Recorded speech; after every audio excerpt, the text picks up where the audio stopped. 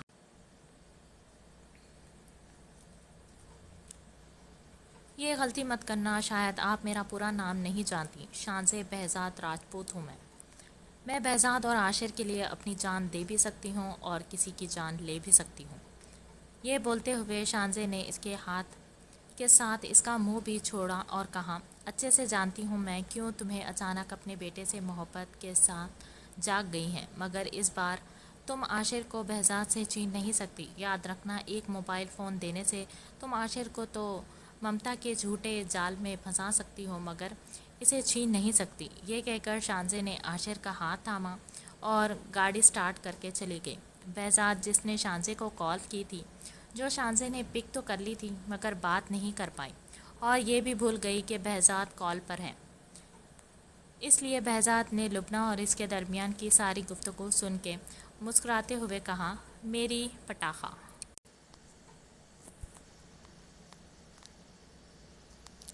فجر کی نماز پڑھ کے تھوڑا سا قرآن پاک پڑھ کے ہیر نے پاس جا کے زویان کو دیکھا جو سویا ہوا تھا۔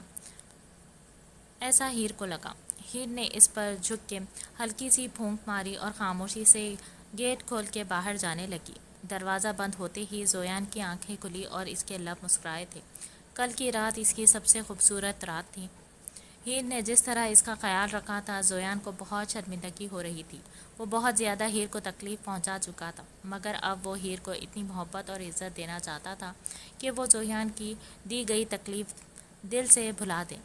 ہیر زویان کے کمرے سے نکلی تو اس کا سامنا شاہجہاں سے ہوا، جو زویان کو دیکھنے آ رہی تھی۔ نمرہ کی تھوڑی طبیعت ناساز تھی، اس وجہ سے وہ آئی تھی، مگر ہیر کو کمرے سے نکلتا دیکھ جہاں انہیں یہ دکھ دیکھ کے حیرت ہی وہاں خوشی بھی، مگر ہیر شاہجہاں بیگم کو دیکھ کے کافی گھبرا گئی تھی اور ساتھ میں نروس بھی ہو رہی تھی۔ شاہجہاں بیگم نے مسکراہٹ کے ساتھ اس کے سر پر ہاتھ رکھا اور کہا، جانتی ہوں معاف کرنا آسان نہیں ہوتا ہیر بیٹا، خاص کر اس شخص کو جس سے اپنے سب سے زیادہ محبت کی اور وہی آپ کی ہر تکلیف کی وجہ ہو، مگر اللہ معاف کرنے والوں کو پسند کرتا ہے۔ اللہ تمہیں اور زویان کو ایک ساتھ ہمیشہ خوش رکھے۔ ایک موقع اسے دے کے تم نے ثابت کر دیا کہ نسل کے ساتھ ساتھ اولاد کی پرورش میں ماں کی تربیت بھی ہوتی ہے۔ یہ بول کے شاہجہاں بیگم کمرے میں جانے کے بجائے وہاں سے چلی گئی اور ہیر نے کچن کا رخ کیا۔ گھر میں سب کو جلدی اٹھنے کی عادت تھی، اسی وجہ سے سب اٹھ گئے تھے۔ سب ناشتے کی ٹیبل پر آ چکے تھے، جس میں صنم بھی شامل تھی، مگر ہیر نے ایک ناشتے کی ٹرے تیار کی اور اوپر جانے لگی۔ ٹیبل پر بیٹھا ہر شخص بہت غور سے یہ منظر دیکھ رہا تھا۔ سب ہی خوش تھے۔ اظہر صاحب کی خوشی کا ٹھکانہ نہیں تھا، کیونکہ وہ دل سے چاہتے تھے کہ زویان اور ہیر الگ نہ ہوں۔ سائم بھی خوش تھا ہیر اور زویان کے لیے، مگر صنم کی زبان میں کھجلی ہوئی اور اس نے اوپر جاتی ہیر کو آواز دیتے ہوئے کہا، بھابھی جان۔ صنم کے ایسے پکارنے پر ٹیبل پر بیٹھا ہر شخص مسکرانے لگا۔ سائم بھی صنم کو دلچسپ نظروں سے دیکھ رہا تھا۔ جی ننند صاحبہ کہیں، ہیر نے بھی اسے اسی ٹون میں جواب دیا۔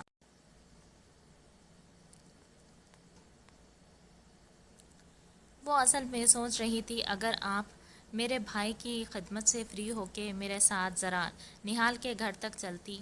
صنم نے کافی مسکرا کے نہال کا نام لیا تھا، جو وہاں بیٹھے کسی نفوس نے نوٹ کیا ہو یا نہ کیا ہو۔ سائم نے ضرور کیا تھا۔ جی نہیں، ان کی ذمہ داری آپ پر ہے اور آپ ہی انہیں اچھے سے ہینڈل کر سکتی ہیں، لہٰذا مجھے بخشیں۔ یہ کہہ کر تقریباً بھاگنے والے انداز میں ہیر سیڑھیاں چڑھنے لگی۔ ہیر کی اس حرکت پر ایک بار پھر سب کا قہقہا گونجا، مگر سائم کے حلق سے ناشتہ اترنا اب مشکل تھا۔ ہیر کمرے میں ناشتہ لے کر پہنچی تو زویان اٹھ چکا تھا۔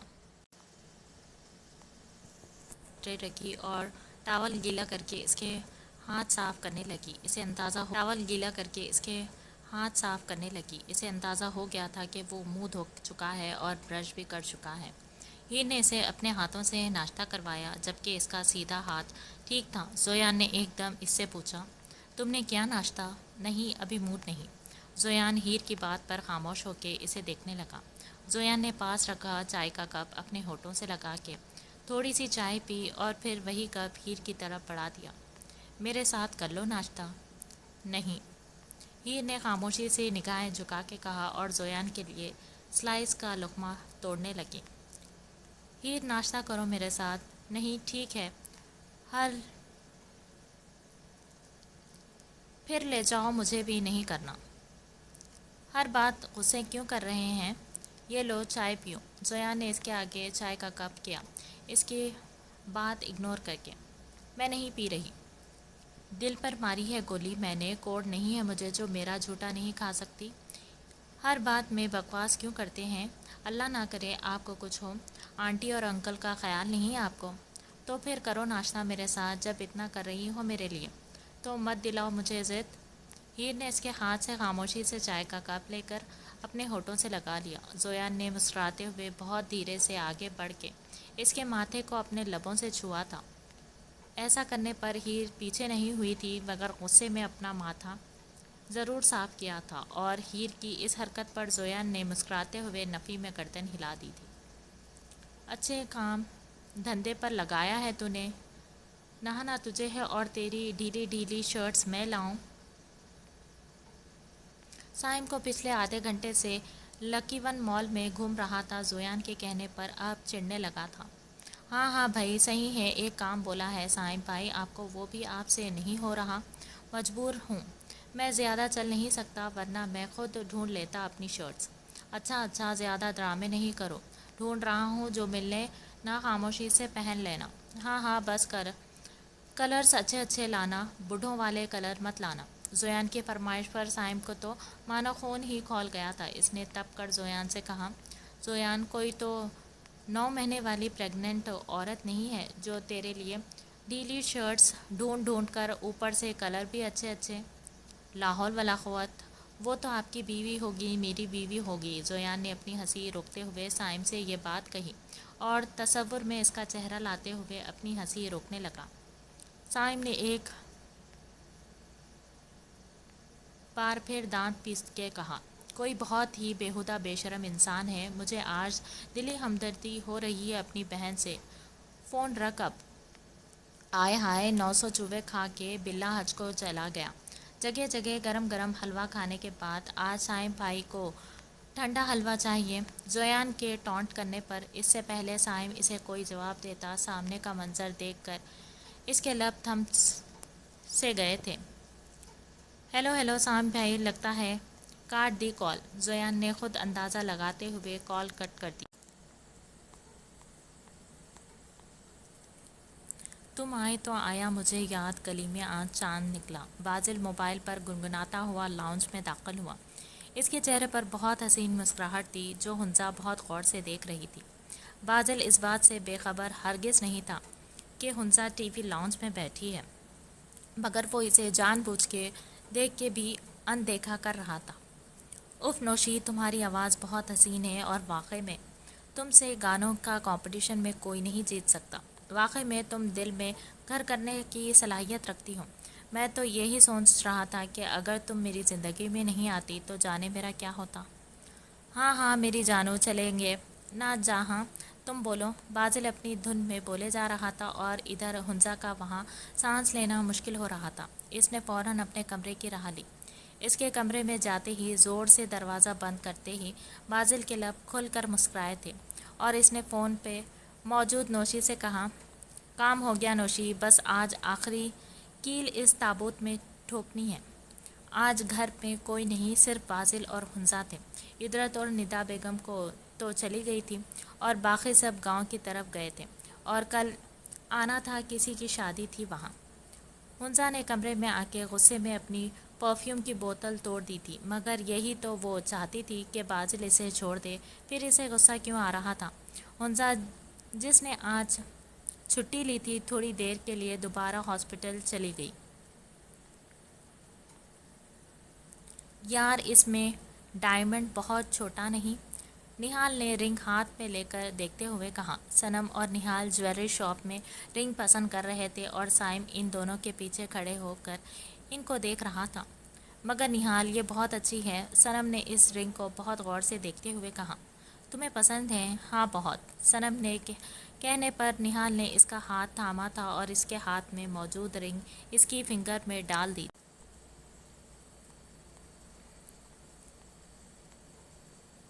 سائم نے جب یہ منظر دیکھا تو اس کی آنکھوں کو آگے منظر دھندلا نظر آنے لگا اور وجہ تھی اس کی آنکھوں میں جمع ہونے والے آنسو۔ اسے لگا وہ اگلا سانس نہیں لے پائے گا۔ ایک دم اس کی آنکھوں سے تیزی سے آنسو جاری ہونے لگے۔ اس نے ایک نظر صنم کو دیکھا اور اس کے ساتھ کھڑے نہال کو، جسے دیکھ کے سائم کا بس نہیں چل رہا تھا کہ اسے جان سے مار دے۔ سائم نے اپنے آنسو صاف کیے اور جیسے تیسے زویان کی شرٹس لے کے مال سے نکل گیا۔ زویان کے ٹانکے اب کھل چکے تھے۔ آج اسے نہانا تھا، جبھی اس نے ڈھیلی سی شرٹ سائم سے منگوا لی تھی تاکہ زخم پر نہ ٹچ ہو۔ زویان کو ٹانکے کھلواتے ہوئے بہت تکلیف ہو رہی تھی اور اس بات کا اندازہ ہیر کو اس بات سے ہوا تھا کہ اس نے بہت طاقت سے ہیر کا ہاتھ تھاما ہوا تھا۔ ہیر کا دل شاید اب پگھلنے لگا تھا۔ ایک ہفتے سے وہ زویان کے ساتھ اسی کے کمرے میں تھی اور جب تک وہ اس کے کمرے میں رہتی زویان اسے اپنی نگاہوں میں رکھتا اور مسکراتا رہتا۔ ہیر زویان کا کھانا بنانے کے گئی تھی جب سائم اس کے کمرے میں شرٹس لینے آیا تھا۔ ابھی فی الحال مجھے یہی ملی، بعد میں اور لا دوں گا۔ سائم نیچے نگاہیں کر کے شرٹس رکھ کے جانے لگا جب زویان نے ایک دم اس کا ہاتھ تھام کے لیا تھا۔ سائم بھائی کیا ہوا ہے؟ کچھ نہیں، مجھے کام ہے، بعد میں بات کرتا ہوں۔ سائم اپنا ہاتھ چھڑوا کے دوبارہ جانے لگا جب ایک بار پھر زویان نے اس کا ہاتھ تھام لیا۔ ادھر دیکھو میری طرف، کیا ہوا؟ زویان کے پوچھنے پر سائم نے مال میں نہال اور صنم کا آنکھوں دیکھا منظر اسے بتا دیا۔ زویان دیکھ سکتا تھا کہ سائم کی آنکھوں سے ایک بار پھر آنسو گرنے لگے۔ سائم بھائی مجھے ایک بات کا جواب دیں، آج سچ سچ۔ ہاں پوچھو۔ محبت کرتے ہیں صنم سے؟ یہ سوال تم پوچھ رہے ہو جب سب جانتے ہو؟ مجھے جاننا ہے، آپ کو محبت ہے صنم سے؟ اسے شامل کرنا چاہتے ہیں اپنی لائف میں؟ ہاں محبت نہیں، عشق ہونے لگا ہے۔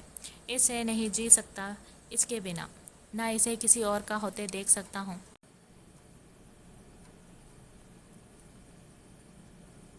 تو پھر جائیں آج اسے بتائیں کہ آپ سے غلطی ہو گئی، منائیں اسے، بتائیں آپ اس کے محبت نہیں عشق کرنے لگے ہیں۔ مگر وہ نہال کے ساتھ ابھی رنگ انگلی میں پہنی ہے، نکاح نامے پر سائن نہیں کیا۔ آج گھر میں خالی میں اور آپ، ہیر اور صنم ہیں۔ سب گھر والے بازل کی فیملی کے ساتھ کسی گاؤں میں گئے ہیں جو ریلیٹیو ہے دونوں فیملیز کے۔ وہاں بازل بھی آج اپنا معاملہ کلیئر کرنے والا ہے اور آج میرا بھی کچھ ایسا ارادہ ہے۔ آج اس قصے کو فائنل کر دے بھائی، یقین سے تو مانگی دعا بھی تقدیر بدل دیتی ہے، پھر تو یہ صنم کا دل ہے جائیں۔ ہارون اپنی ہی دھن میں ہاسپٹل میں داخل ہوا مگر سامنے حنزہ کو دیکھ کر پل بھر کے لیے اس کے پاؤں تھم گئے۔ وہ شوق نظروں سے حنزہ کو دیکھنے لگا جو دوسرے ڈاکٹر سے ڈسکشن کر رہی تھی۔ حنزہ بھی ہارون کا حیران ہونا دیکھ چکی تھی۔ دوسرا ڈاکٹر سے ایکسکیوز کر کے وہ ہارون تک آئی اور کہا، آتے آتے رک کیوں گئے تم؟ اتنے حیران کیوں ہو رہے ہو مجھے دیکھ کے؟ کیا سنگ نکل آئے ہیں میرے؟ کیا ہوا میں غائب ہو کے تم یہاں آئے ہو؟ کیا پاگل ہو گئے ہو؟ یار ابھی میں اپنی چھوٹی بہن کو پیزا پوائنٹ پر چھوڑ کر آیا ہوں، اس کے فرینڈز کی سالگرہ کی پارٹی تھی تو وہاں میں نے۔ ہارون کچھ سوچتا ہوا ایک دم خاموش ہو گیا اور حنزہ سے پوچھنے لگا، تم کب آئی ہاسپٹل؟ مجھے 3 سے 4 گھنٹے ہو گئے ہیں۔ ہارون کیا ہوا ہے؟ جب سے آئے ہو پاگلوں کی طرح ریاکٹ کر رہے ہو۔ کچھ نہیں، تم بتاؤ وہ ہارٹ پیشنٹ کی ECG آئی؟ ہارون اس کے سوال کو اگنور کر کے آگے بڑھنے لگا جب حنزہ نے ایک دم اس کا راستہ روکا اور کہا، پیزا پوائنٹ میں کیا دیکھا تم نے ہارون؟ مجھے سچ سچ بتاؤ ورنہ بھول جانا ہم کبھی دوست تھے۔ ہارون نے دوبارہ اسے ٹالنا چاہا مگر حنزہ ضد میں قائم رہی تو ہارون اسے اپنے کیبن میں لے آیا اور کہا، دیکھو حنزہ، ہو سکتا ہے میرا وہم ہو مگر تم بازل بھائی سے لڑنا نہیں۔ اب اگر تم نے گول گول بات کی تو میں تمہارا سر پھاڑ دوں گی۔ بتاؤ کیا بات ہے؟ مجھے ایسا لگا میں نے بازل بھائی کو پیزا پوائنٹ میں کسی لڑکی کے ساتھ دیکھا تھا، کافی کلوز بیٹھے تھے دونوں۔ میں سمجھا شاید تم ہوگی، جب بھی ڈسٹرب نہیں کیا، مگر ہو سکتا ہے حنزہ میرا وہم ہو۔ نہیں ہارون، تمہارا وہم نہیں تھا، وہ بازل ہی ہوگا۔ تم اتنے کانفیڈنس سے کیسے کہہ سکتی ہو وہ بازل بھائی ہی تھے؟ وہ تم سے بچپن سے محبت کرتے ہیں نا، تم ان کی محبت ہونے کے ساتھ ساتھ دوست بھی ہو، اور تم نے ہی مجھے بتایا تھا کہ تمہارے علاوہ اس کی کوئی لڑکی دوست نہیں ہے۔ تو پھر یہ سب مجھے بتاؤ حنزہ، کیا چل رہا ہے سب؟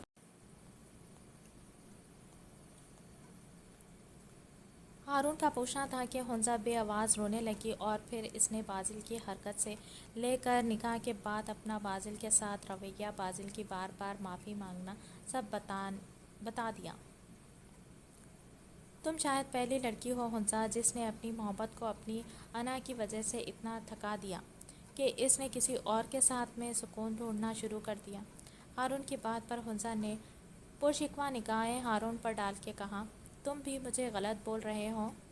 نہیں حنزہ، میں مانتا ہوں کہ بازل بھائی کا طریقہ غلط تھا، مگر انہوں نے یہ سب تمہاری قربت حاصل کرنے کے لیے نہیں کیا تھا، بس تمہیں پانے کے لیے کیا تھا۔ اس کے بعد تم سے معافی بھی مانگی اور روئے بھی۔ بہت خوش نصیب ہوتی ہے وہ عورت جس کو پانے کے لیے کوئی مرد روئے۔ ادھر دیکھو میری طرف۔ ہارون کے کہنے پر حنزہ نے نگاہیں اٹھا کے اسے دیکھا۔ محبت کرتی ہو بازل بھائی سے؟ حنزہ نے کسی معصوم بچے کی طرح گردن ہامے ہلائی۔ تو جاؤ بتاؤ انہیں کہ تم بھی غصے میں تھی، مگر ان سے بہت محبت کرتی ہو۔ حنزہ بتاؤ انہیں، ایسا نہ ہو کہ یہ دیر ہو جائے۔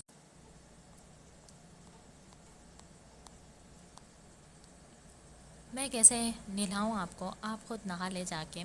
یار میرا ہاتھ اوپر نہیں اٹھے گا سر دھونے کے لیے، آج ہی تو ٹانکے کھلوا کے آیا ہوں، شیمپو کیسے کروں گا بالوں میں؟ زویان کی بات پر ہیر نے گھور کر اسے دیکھا اور کہا، اتنے معصوم بننے کی ضرورت نہیں ہے۔ ہے نہیں آپ، میں صرف آپ کے شیمپو کر کے واپس آ جاؤں گی۔ اوکے ڈن، زویان نے اپنی مسکراہٹ دباتے ہوئے کہا۔ ہیر نے اپنی شرٹ بدلی اور زویان کے پاس واش روم میں گئی، جہاں وہ اس کا انتظار کر رہا تھا۔ ہیر ہائٹ میں زویان سے تھوڑی چھوٹی تھی، اس لیے زویان کو شاور کے نیچے بیٹھ کے اپنا سر دھلوانا پڑا۔ ہیر اس کے بالوں کو واش کر کے جانے لگی تھی جب زویان نے ایک دم اس کا ہاتھ پکڑ کر اپنی طرف کھینچا اور شاور آن کر دیا۔ زویان، یہ کیا کیا آپ نے؟ مجھے نہانا تھا اپنی بیوی کے ساتھ۔ اتنا بول کے زویان نے ہیر کے کمر سے تھام کے خود سے لگایا۔ ہیر کی آنکھیں مسلسل زویان کے چہرے پر تھی، جس کی آنکھیں آج بہت الگ ہی منظر بیان کر رہی تھی۔ مجھے جانا ہے زویان، آپ نہائیں۔ اتنا بول کے ہیر نے اپنے آپ کو زویان سے الگ کروانا چاہا، جب زویان نے اسے اور مضبوطی سے تھام کے خود سے لگایا اور کہا، جانتا ہوں ہیر، چاہ کر بھی میں تمہارے دماغ سے یہ بات نہیں نکال سکتا جو میں نے تمہارے ساتھ کیا، مگر میں اب تمہیں کھونا نہیں چاہتا، اس لیے اپنے آپ کو اذیت دے دی جب تم نے مجھ سے دور جانے کی بات کی۔ معاف کر دو ہیر، ایک موقع دے دو، میں تمہارے سارے غم بھر دوں گا، بس ایک بار مجھ پر اعتبار کر کے دیکھ لو۔ زویان اور ہیر دونوں شاور کے نیچے کھڑے تھے۔ زویان کے ایک دفعہ رکنے پر ہیر نے دوبارہ اس سے الگ ہونے کی کوشش نہیں کی۔ زویان نے جب دیکھا کہ ہیر بالکل خاموش کھڑی ہے اور بس اسے تکے جا رہی ہے، زویان نے بہت آرام سے اس کا چہرہ تھاما اور اس کے گلابی ہونٹوں کو دیکھتے ہوئے کہا، بہت بہت چاہتا ہوں ہیر تمہیں۔ اتنا کہہ کر زویان اس کے لبوں پر جھک گیا۔ زویان کے اس عمل سے ہیر پوری لرز گئی۔